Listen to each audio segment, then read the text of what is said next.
دوستو، اگر نیک راستوں پر چلنے کی آپ کی بھی تمنا ہے، اگر آپ بھی چاہتے ہیں کہ اللہ آپ کو صحیح راہ دکھائے، آپ کی مشکلیں آسان کرے، تو کمنٹ باکس میں آمین ضرور لکھ دیجئے، اور ویڈیو اچھا لگے تو ایک لائک ضرور کر دیجئے، کیونکہ آج کا ویڈیو واقعی بہت ہی شاندار ہونے والا ہے۔ میرے پیارے عزیز اور محترم ناظرین، اس وقت رجب کا مبارک مہینہ چل رہا ہے۔ یہ کوئی عام مہینہ نہیں ہے، بلکہ یہ اللہ تبارک و تعالیٰ کا مہینہ ہے۔ حدیث پاک میں آتا ہے کہ رجب اللہ کا مہینہ ہے، اور اس مہینے میں کی گئی ہر نیکی کا ثواب کئی گنا بڑھا دیا جاتا ہے۔ یہی وجہ ہے کہ رجب کا مہینہ رحمتوں اور برکتوں اور مغفرتوں سے بھرا ہوا ہوتا ہے۔ آج میں آپ سبھی کو 25، 26، 27 اور 28 رجب کا ایک بہت ہی خاص وظیفہ بتانے والا ہوں، لیکن اس سے پہلے ایک ضروری بات آپ لوگ اپنے ذہن میں اچھی طرح بٹھا لیجئے۔ اس وظیفے کے تعلق سے دن اور تاریخ کو ٹھیک سے سمجھنا بہت ضروری ہے، تاکہ آپ صحیح وقت پر صحیح طریقے سے اس عمل کو کر سکیں۔ دیکھیے، یہ وظیفہ 4 دنوں سے تعلق رکھتا ہے، 25، 26، 27 اور 28 رجب۔ ان 4 دنوں میں سے کم ایک دن تو آپ کو یہ وظیفہ کرنا ہی کرنا ہے۔ ہاں، اگر کوئی شخص یہ چاہے کہ وہ 4 دن لگاتار اس وظیفوں کو پڑھے تو ایسا کرنا بھی بالکل جائز ہے اور بہت بہتر ہے۔ اب اگر ہم انگریزی تاریخ کے حساب سے بات کریں تو یہ وظیفہ 15 جنوری سے لے کر 18 جنوری تک پڑھا جا سکتا ہے۔ امید ہے یہاں تک کی بات آپ لوگ اچھی طرح سمجھ گئے ہوں گے۔ اب دوسری اہم بات سمجھیے، یہ وظیفہ پڑھنے کا سب سے بہتر وقت رات کا وقت ہے۔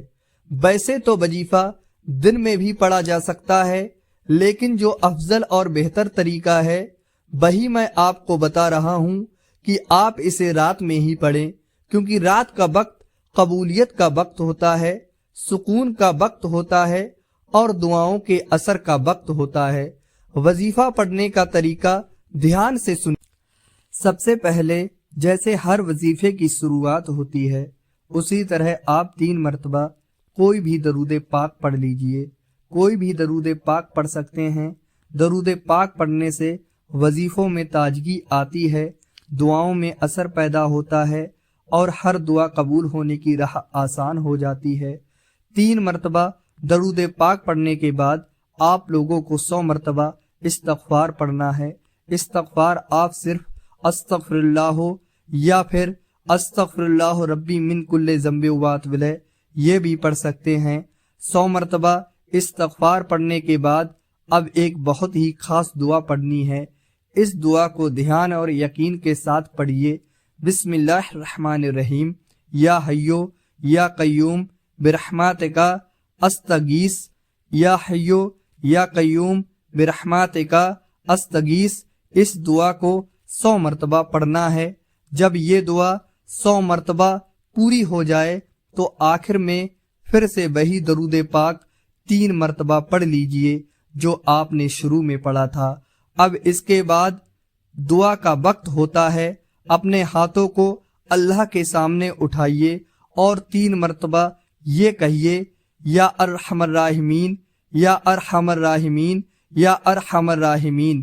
اس کے بعد اب اپنی جو بھی حاجت ہے، جو بھی پریشانی ہے، جو بھی دل کا درد ہے، اسے اللہ تبارک و تعالیٰ کے سامنے اپنے لفظوں میں رکھیے۔ رو رو کر، گڑ گڑا کر، پورے یقین کے ساتھ دعا کیجئے۔ میرے پیارے عزیز، یقین رکھیے رجب کا آخری حصہ انعامات کا عشرہ ہوتا ہے۔ انہی دنوں میں شب معراج جیسی مبارک رات آتی ہے۔ اللہ تبارک و تعالیٰ اپنے بندوں پر خاص رحمتیں نازل فرماتا ہے۔ اگر آپ ان 4 دنوں میں سے کسی بھی ایک دن کا یہ وظیفہ کر لیتے ہیں تو انشاءاللہ آپ کی مراد کو ضرور قبول فرمائے گا۔ یہ کوئی معمولی وظیفہ نہیں، اس میں ایسی دعا اور ایسا عمل بتایا گیا ہے جو انسان کی زندگی میں آئی ہوئی ہر رکاوٹ کو، ہر بند دروازے کو اور ہر مشکل راستے کو ختم کر دیتا ہے، بس شرط یہ ہے کہ دل سچا ہو اور یقین پورا ہو۔ اللہ ہم سب کی دعاؤں کو قبول فرمائے گا۔ استغفار سے بڑھ کر میرے پیارے عزیز اور محترم ناظرین، اس دنیا میں کوئی اور دوسرا عمل نہیں ہے۔ جو شخص استغفار کو اپنی زندگی کا حصہ بنا لیتا ہے، اس کی دعائیں بھی اللہ تبارک و تعالیٰ کی بارگاہ میں قبول ہو جاتی ہیں۔ استغفار پڑھنے والے کے رزق میں برکتیں ہی برکتیں آتی ہیں، اس کے لیے روزی کے بند دروازے کھل جاتے ہیں، جہاں سے اسے گمان بھی نہیں ہوتا وہاں سے اللہ اسے عطا فرما دیتا ہے۔ استغفار پڑھنے والے کے اوپر سے نحوستیں بھی ہٹ جاتی ہیں، بندشیں بھی کٹ جاتی ہیں، پریشانیاں دھیرے دھیرے خود بخود ختم ہونے لگتی ہیں۔ یہاں تک کہ میرے پیارے عزیز دوستو، جو انسان استغفار کا اہتمام کرتا ہے اسے افضلوں میں شمار کیا جاتا ہے۔ کئی روایتیں ایسی ملتی ہیں جن سے یہ بات صاف طور پر معمول ہوتی ہے کہ آپ لوگ استغفار پڑھیے، انشاءاللہ تبارک و تعالی آپ کا کردار اچھا ہوگا، آپ کی نیت صاف ہوگی تو اللہ پاک آپ کو افضلوں میں شمار فرما دے۔ اور افضل وہ لوگ ہوتے ہیں میرے پیارے عزیز جن کی زبان سے جو بات نکل جاتی ہے اللہ تبارک و تعالی اسے پورا فرما دیتا ہے، جن کی دعائیں رد نہیں کی جاتی، جن کی آہ بھی اثر رکھتی ہے اور جن کی فریاد اللہ کے دربار تک پہنچ جاتی ہے۔ اس لیے تیاری کیجئے، اس ماہ مبارک میں جتنا ہو سکے، جتنا ممکن ہو، استغفار کی تسبیح پڑھیے، دن میں بھی رات میں بھی، چلتے پھرتے بھی، اٹھتے بیٹھتے بھی اپنی زبانوں کو استغفار سے تر رکھیے۔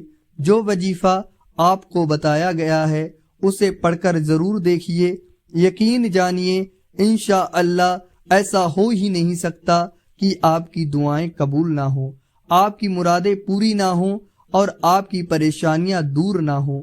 امید کرتا ہوں کہ آج کی یہ ویڈیو آپ سبھی لوگوں کو اچھی طرح سمجھ آیا ہوگا۔ اگر ویڈیو اچھا لگا ہو، سمجھ میں آیا ہو تو ویڈیو پر ایک لائک ضرور کر دیجئے اور سبب خیر کی نیت سے اس ویڈیو کو اپنے دوستوں، رشتہ داروں اور چاہنے والوں کے ساتھ آگے شیئر بھی ضرور کیجئے۔